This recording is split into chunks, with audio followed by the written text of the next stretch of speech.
Arthur Conan Doyle. A História do Espiritismo. Capítulo 1. A História de Swedenborg. É impossível fixar uma data para as primeiras aparições de uma força inteligente exterior, de maior ou menor elevação, influindo nas relações humanas. Os espíritas tomaram oficialmente a data de 31 de março de 1848 como o começo das coisas psíquicas, porque o movimento foi iniciado naquela data. Entretanto, não há época na história do mundo em que não se encontrem traços de interferências preternaturais e o seu tardio reconhecimento pela humanidade.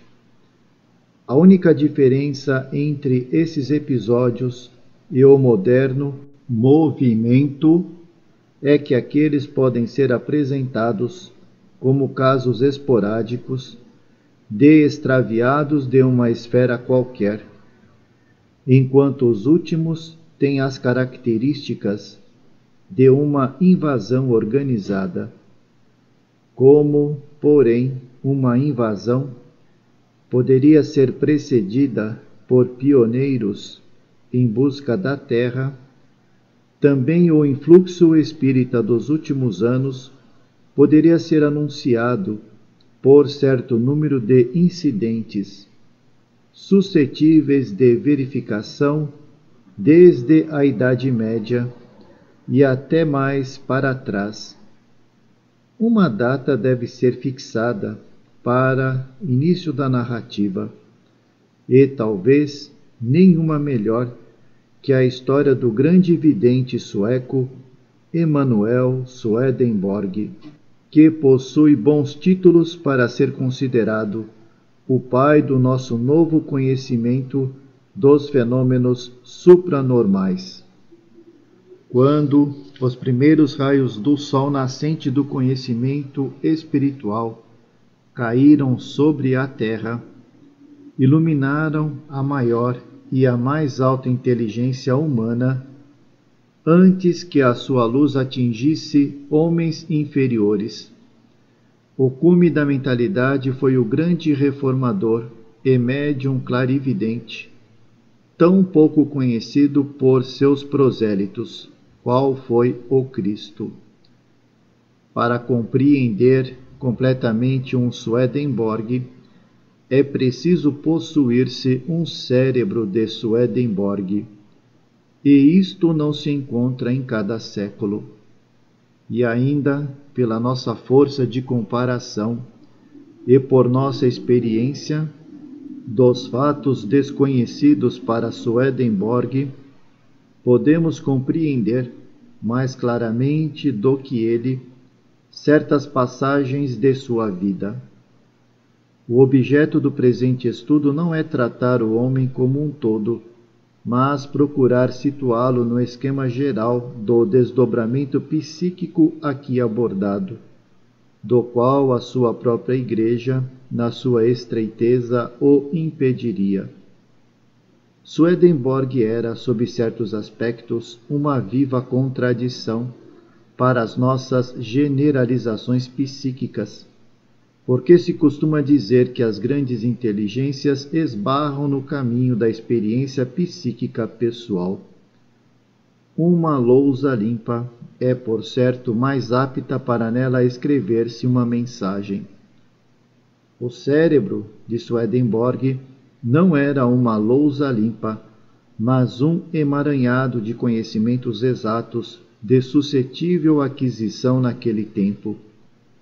Nunca se viu tamanho amontoado de conhecimentos. Ele era, antes de mais nada, um grande engenheiro de minas e uma autoridade em metalurgia. Foi o engenheiro militar que mudou a sorte de uma das muitas campanhas de Carlos XII da Suécia. era uma grande autoridade em física e em astronomia. Autor de importantes trabalhos sobre as marés e sobre a determinação das latitudes. Era zoologista e anatomista, financista e político. Antecipou-se às conclusões de Adam Smith. Finalmente, era um profundo estudioso da Bíblia, que se alimentara de teologia com o leite materno e viveu na austera atmosfera evangélica alguns anos de vida. Seu desenvolvimento psíquico, ocorrido aos 25 anos, não influiu sobre a sua atividade mental, e muitos de seus trabalhos científicos foram publicados após essa data.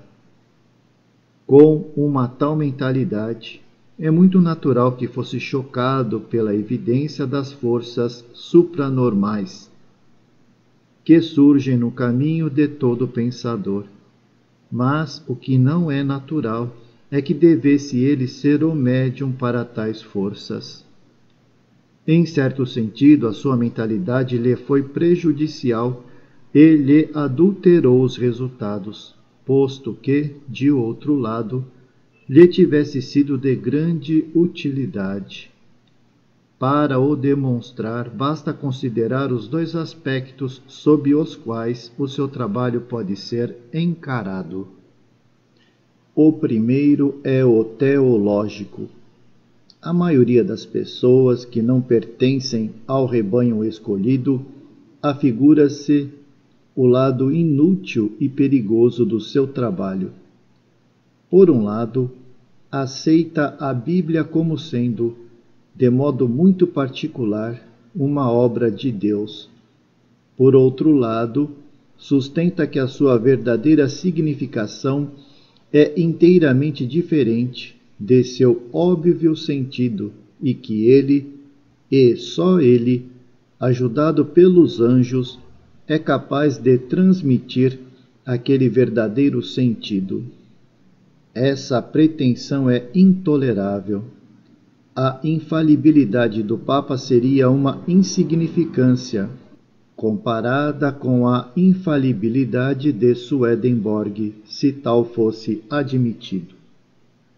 Pelo menos o Papa é infalível quando profere um veredito em matéria de doutrina ex cátedra, acolitado por seus cardeais.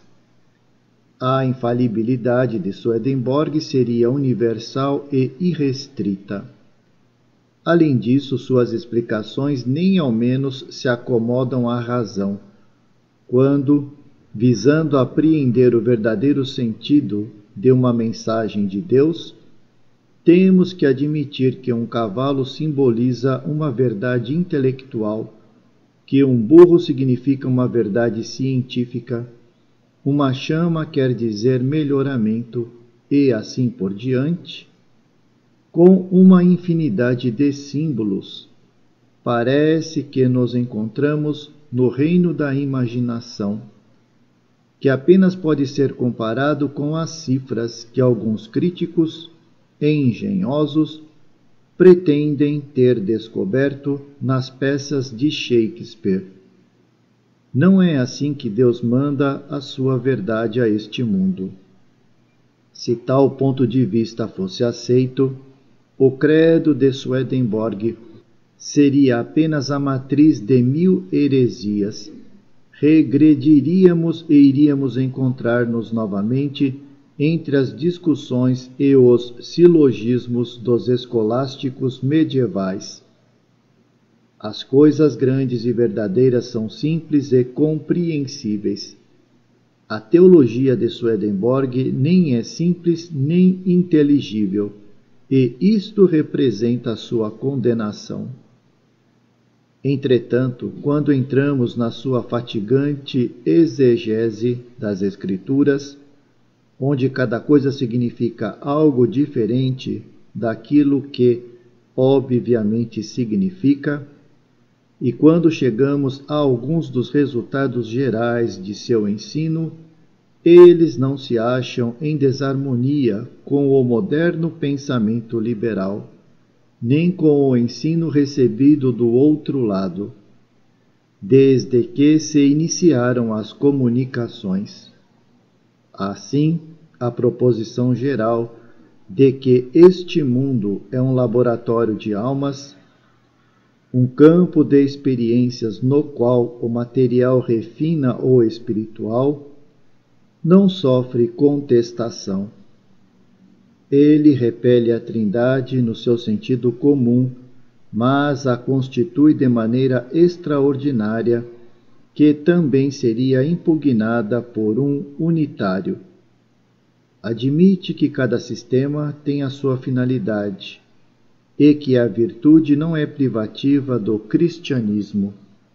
Concorda com o ensino espírita em procurar o verdadeiro sentido da vida de Jesus Cristo no seu poder como exemplo e repele a expiação e o pecado original. Vê no egoísmo a raiz de todo o mal e admite como essencial um egoísmo sadio, na expressão de Hegel. Quanto aos problemas sexuais, suas ideias são liberais até ao relaxamento. Considera a Igreja de absoluta necessidade, sem o que ninguém se entenderia com o Criador. Em tamanha confusão de ideias, espalhadas a torto e a direito, em grandes volumes, escritos num latim obscuro, cada intérprete independente seria capaz de encontrar sua nova religião particular. Mas não é aí que reside o mérito de Swedenborg. Esse mérito realmente seria encontrado em suas forças psíquicas e nas suas informações psíquicas, que teriam sido muito valiosas se jamais, de sua pena, houvesse brotado uma palavra sobre teologia. É para essas forças e para essas informações que nos voltamos agora.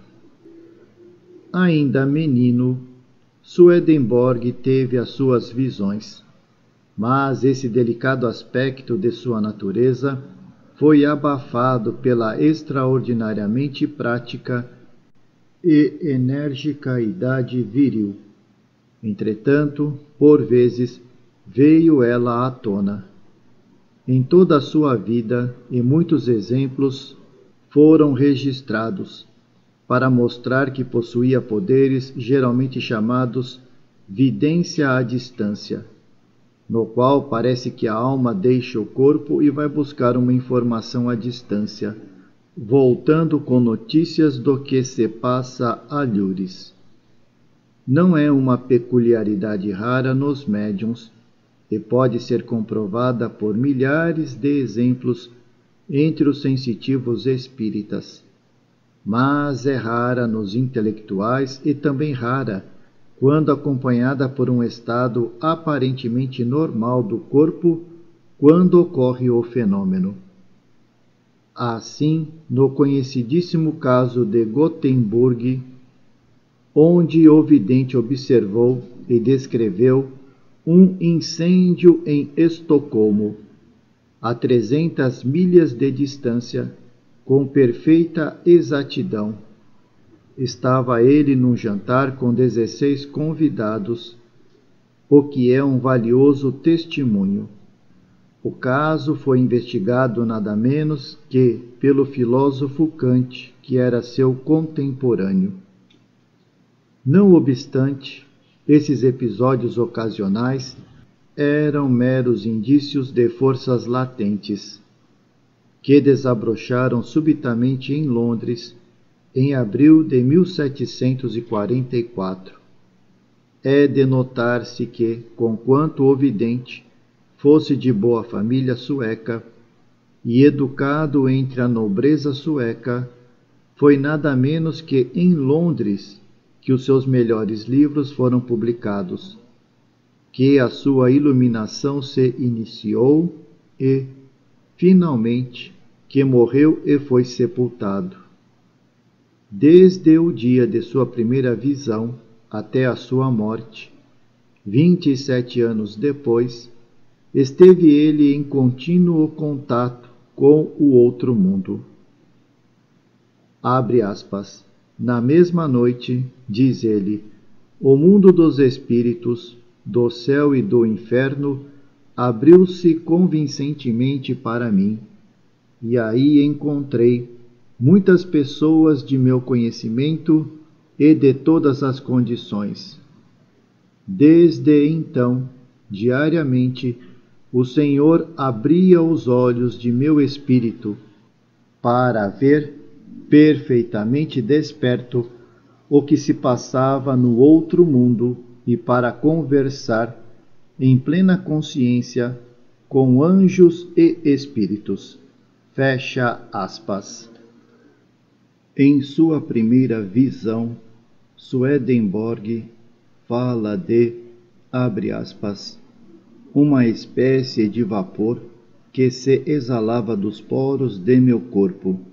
Era um vapor aquoso, muito visível, e caía no chão sobre o tapete. Fecha aspas. É uma perfeita descrição daqueles ectoplasmas que consideramos a base dos fenômenos físicos. A substância foi chamada também ideoplasma, porque instantaneamente toma a forma que lhe dá o espírito. No seu caso, conforme a sua descrição, ela se transformava em vermes, o que representava um sinal de que os seus guias lhe desaprovavam o regime alimentar e era acompanhada por um aviso pela clarividência de que devia ser mais cuidadoso a esse respeito. Que é que pode fazer o mundo com essa narrativa? Dizer que tal homem era um louco, mas, nos anos que se seguiram, sua vida não deu sinais de fraqueza mental, ou podiam dizer que ele mentia. Mas este era famoso por sua estrita vivacidade. Seu amigo Kuno, banqueiro em Amsterdã, assim dizia dele, abre aspas, quando me olhava com os sorridentes olhos azuis, era como se eles estivessem falando a própria verdade. Fecha aspas. Seria então autossugestionado e honestamente enganado? Temos que enfrentar a circunstância de que, em geral, as observações que fazia eram confirmadas desde então por numerosos observadores dos fenômenos psíquicos. A verdade é que foi o primeiro e, sob vários aspectos, o maior médium de um modo geral, que estava sujeito a erros tanto quanto aos privilégios decorrentes da mediunidade, que só pelo estudo da mediunidade seus poderes serão compreendidos e que, no esforço de os separar do espiritismo, a sua nova igreja mostrou absoluta incompreensão de seus dons e da posição que a ela cabia no esquema geral da natureza. Como um grande pioneiro do movimento espírita, sua posição tanto é compreensível quanto gloriosa. Como uma figura isolada com poderes incompreensíveis, não há lugar para ele em qualquer esquema do pensamento religioso, por mais largamente compreensivo que seja. É interessante notar que ele considerava os seus poderes intimamente relacionados com o sistema respiratório. Como o ar e o éter nos envolvem, é possível que alguns respirem mais éter do que ar, e, assim, alcancem um estado mais etéreo. Sem a menor dúvida, é esta uma maneira elementar e grosseira de considerar as coisas. Mas essa ideia se derrama no trabalho de muitas escolas de psiquismo. Lawrence Oliphant, que aliás não tinha ligação com Swedenborg, escreveu um livro, Sim Pneumata, para o provar. O sistema indiano de yoga repousa sobre a mesma ideia. Entretanto, quem quer que tenha visto um médium cair em transe deve ter notado a característica inspiração de ar com que se inicia o processo e as profundas expirações com que termina. Para a ciência do futuro, aqui está um promissor campo de estudos. Nisto, como em qualquer outro assunto psíquico, é necessário cautela.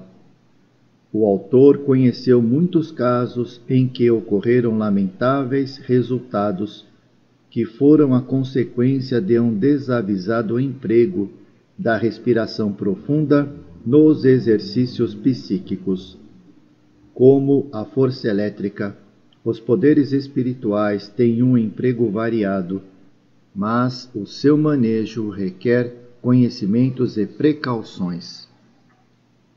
Swedenborg resume o assunto dizendo que, quando se comunicava com os espíritos, durante 1 hora respirava profundamente, abre aspas, tomando apenas a quantidade de ar necessária para alimentar os seus pensamentos, fecha aspas. De lado essa peculiaridade, Swedenborg era normal durante as suas visões, conquanto preferisse, na ocasião, estar só. Parece que teve o privilégio de examinar várias esferas do outro mundo e, conquanto as suas ideias sobre teologia tivessem marcado as suas descrições, por outro lado, a sua imensa cultura lhe permitiu excepcional poder de observação e de comparação. Vejamos quais os principais fatos que suas jornadas nos trouxeram e até onde eles coincidem com os que, desde então, têm sido obtidos pelos métodos psíquicos. Verificou que o outro mundo, para onde vamos após a morte, consiste de várias esferas, representando outros tantos graus de luminosidade e de felicidade. Cada um de nós irá para aquela a que se adapta à nossa condição espiritual. Somos julgados automaticamente por uma lei espiritual das similitudes. O resultado é determinado pelo resultado global de nossa vida, de modo que a absolvição ou o arrependimento no leito de morte tem pouco proveito. Nessas esferas, verificou que o cenário e as condições deste mundo eram reproduzidas fielmente, do mesmo modo que a estrutura da sociedade. Viu casas onde viviam famílias, templos onde praticavam o culto, auditórios onde se reuniam para fins sociais, palácios onde deviam morar os chefes. A morte era suave, dada a presença de seres celestiais que ajudavam os recém-chegados na sua nova existência. Esses recém-vindos passavam imediatamente por um período de absoluto repouso. Reconquistavam a consciência em poucos dias, segundo a nossa contagem. Havia anjos e demônios, mas não eram de ordem diversa da nossa. Eram seres humanos, que tinham vivido na terra e que ou eram almas retardatárias, como demônios, ou altamente desenvolvidas, como anjos. De modo algum mudamos com a morte. O homem nada perde pela morte, sob todos os pontos de vista, é ainda um homem, conquanto mais perfeito do que quando na matéria. Levou consigo não só as suas forças, mas os seus hábitos mentais adquiridos, as suas preocupações ou seus preconceitos. Todas as crianças eram recebidas igualmente, fossem ou não batizadas. Cresciam no outro mundo. Jovens lhes serviam de mães até que chegassem as mães verdadeiras. Não havia penas eternas. Os que se achavam nos infernos podiam trabalhar para a sua saída, desde que sentissem vontade. Os que se achavam no céu não tinham lugar permanente, trabalhavam por uma posição mais elevada. Havia o casamento sob a forma de união espiritual no mundo próximo, onde um homem e uma mulher constituíam uma unidade completa. É de notar-se que Swedenborg jamais se casou. Não havia detalhes insignificantes para sua observação no mundo espiritual. Fala de arquitetura, do artesanato, das flores, dos frutos, dos bordados, da arte, da música, da literatura, da ciência, das escolas, dos museus, das academias, das bibliotecas e dos esportes. Tudo isso pode chocar as inteligências convencionais, conquanto se possa perguntar por que toleramos coroas e tronos e negamos outras coisas menos materiais. Os que saíram deste mundo velhos, decrépitos, doentes ou deformados, recuperavam a mocidade e, gradativamente, o completo vigor. Os casais continuavam juntos se os seus sentimentos recíprocos os atraíam. Caso contrário, era desfeita a união. Abre aspas. Dois amantes verdadeiros não são separados pela morte, de vez que o espírito do morto habita com o do sobrevivente, até a morte deste último, quando se encontram e se unem, amando-se mais ternamente do que antes. Fecha aspas. Eis algumas amostras tiradas da massa enorme de informações, mandadas por Deus através de Swedenborg. Elas têm sido reiteradas pela boca e pela pena dos nossos iluminados espíritas. O mundo as desprezou, taxando-as de concepções insensatas. Contudo, estes novos conhecimentos vão abrindo caminho quando forem aceitos inteiramente.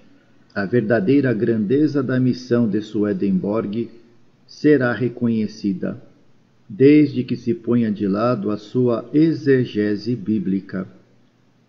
A nova Igreja, fundada para divulgar os ensinos do mestre sueco, converteu-se em elemento negativo, em vez de ocupar o seu verdadeiro lugar como fonte e origem do conhecimento psíquico. Quando, em 1848, desabrochou o movimento espírita, quando homens como Andrew Jackson Davis o sustentavam através de escritos filosóficos e de poderes psíquicos que dificilmente se distinguem dos de Swedenborg. A nova Igreja teria feito bem em saudar esse desenvolvimento, que coincidia com as indicações de seu chefe. Em vez disso, preferiram, por motivos difíceis de compreender, exagerar cada ponto divergente e desconhecer todos os pontos coincidentes, até que os dois corpos fossem impelidos para o franco antagonismo. Na verdade, todos os espíritas deveriam homenagear Swedenborg, cujo busto era para encontrar-se em cada templo espírita, por ser o primeiro e o maior dos modernos médiuns. Por outro lado, a nova Igreja deveria afogar as pequenas diferenças e integrar-se de coração no novo movimento, contribuindo às suas igrejas e às suas organizações para a causa comum. Examinando a vida de Swedenborg, é difícil descobrir as causas que levaram os seus atuais sectários a encarar com receio as outras organizações psíquicas. Aquele que fez então aquilo que estas fazem agora. Falando da morte de Pollen, diz o vidente, abre aspas, ele morreu segunda-feira e falou comigo quinta-feira. Eu tinha sido convidado para o enterro. Ele viu o coche fúnebre e presenciou quando o féretro baixou à sepultura. Entretanto, conversando comigo, perguntou por que o haviam enterrado se estava vivo. Quando o sacerdote disse que ele se ergueria no dia do juízo, perguntou por que isso, se ele já estava de pé. Admirou-se de uma tal coisa ao considerar que, mesmo agora, estava vivo. Fecha aspas. Isto está perfeitamente concorde com a experiência de um médium atual. Se Swedenborg estava certo, também os médiuns estão. De novo, abre aspas, Brahe foi decapitado às 10 da manhã e falou comigo às 10 da noite. Esteve comigo quase que ininterruptamente durante alguns dias. Fecha aspas. Tais exemplos mostram que Swedenborg não tinha mais escrúpulos em conversar com os mortos do que o Cristo, quando no monte falou a Moisés e Elias. Swedenborg havia exposto as suas ideias com muita clareza. Considerando-as, entretanto, há que levar-se em conta a época em que viveu e a sua falta de experiência na direção e nos objetivos da nova revelação. Esse ponto de vista é que Deus, por bons e sábios propósitos, tinha separado o mundo dos espíritos do nosso, e que a comunicação não era permitida, salvo razões poderosas, entre as quais não se poderia contar a mera curiosidade. Cada estudante zeloso do psiquismo concordará com isto, e cada espírita zeloso opõe-se a que a coisa mais séria do mundo seja transformada numa espécie de passatempo. Sob o império de poderosas razões, nossa razão principal é que, numa época de materialismo como Swedenborg jamais imaginou, estamos nos esforçando por provar a existência e a supremacia do espírito, de maneira tão objetiva que os materialistas sejam encontrados e batidos no seu próprio terreno. Seria difícil imaginar uma razão mais forte que esta. Entretanto, temos o direito de proclamar que, se Swedenborg vivesse agora, seria o chefe do nosso moderno movimento psíquico. Alguns de seus prosélitos, entre os quais o Dr. Garth Wilkinson, fizeram a seguinte objeção, abre aspas, o perigo para o homem de falar com os espíritos é que nós todos estamos ligados aos nossos semelhantes e, estando cheios de maldades, teríamos que enfrentar esses espíritos semelhantes e eles apenas confirmariam o nosso ponto de vista. Fecha aspas. A isto responderemos apenas que, conquanto especioso, está provado pela experiência que é falso. O homem não é naturalmente mau. O homem médio é bom. O simples ato da comunicação espírita, na sua solenidade, desperta o lado religioso. Assim, via de regra, não é a má influência, mas a boa que é encontrada, como o provam os belos e moralizados registros das sessões. O autor pode dar o testemunho de que, em cerca de 40 anos de trabalho psíquico, durante os quais assistiu a inúmeras sessões em muitos lugares, jamais uma única ocasião ouviu uma palavra obscena ou qualquer mensagem que pudesse ferir os ouvidos da mais delicada mocinha. Outros veteranos espíritas dão o mesmo testemunho. Assim, enquanto é absolutamente certo que os maus espíritos sejam atraídos para um ambiente mau, na prática atual é muito raro que alguém seja por eles incomodado.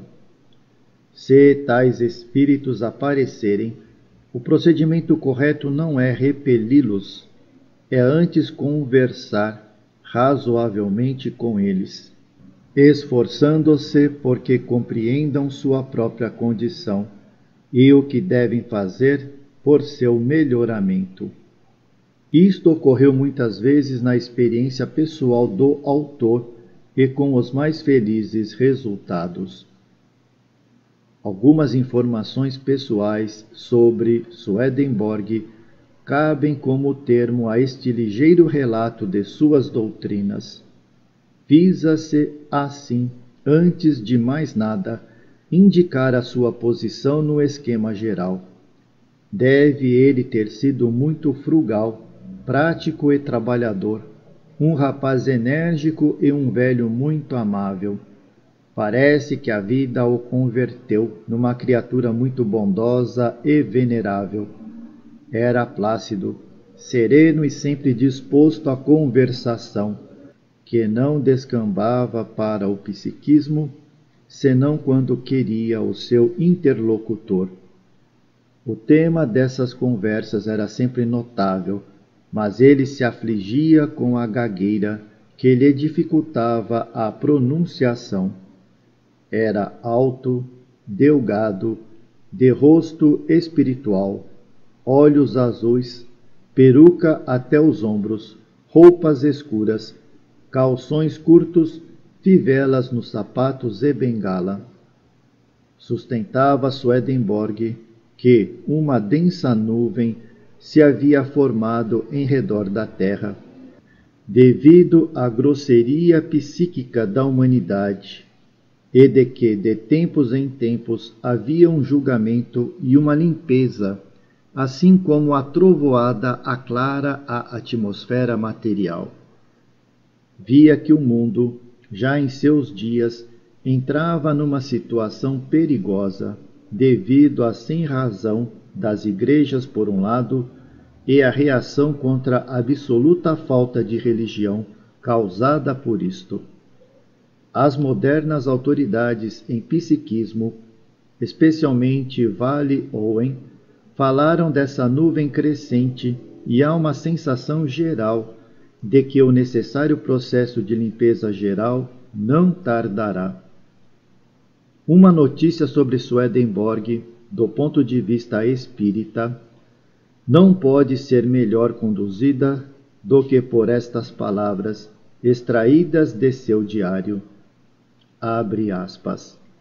Todas as afirmações em matéria de teologia são, como sempre foram, arraigadas no cérebro e dificilmente podem ser removidas. E enquanto aí estiverem, a verdade genuína não encontrará lugar. Fecha aspas. Era ele um grande vidente, um grande pioneiro do conhecimento psíquico, e sua fraqueza reside naquelas mesmas palavras que escreveu. A generalidade dos leitores que quiserem ir mais adiante, encontrará os mais característicos ensinos de Swedenborg em suas obras Céu e Inferno, A Nova Jerusalém e Arcana Coelestia. Sua vida foi admiravelmente descrita por Garth Wilkinson, Trowbridge e Brayley Rudgetts, atual presidente da Sociedade Inglesa Swedenborg. A despeito de todo o seu simbolismo teológico, seu nome deve viver eternamente como o primeiro de todos os homens modernos que descreveram o processo da morte e o mundo do além, o que não se baseia no vago estático e nas visões impossíveis das velhas igrejas, mas corresponde, atualmente, às descrições que nós mesmos obtemos daqueles que se esforçam por nos trazer uma ideia clara de sua nova existência.